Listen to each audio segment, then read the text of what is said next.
28 उभा विठू विटेवरी, धन्य झाली चंद्रभागा, धन्य ती पंढरी, अनाथाचा नाथ हरी असे दयावंत.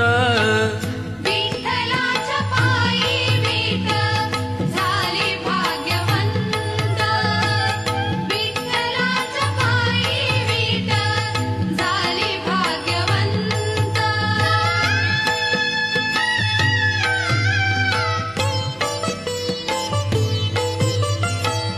कुठली ती होती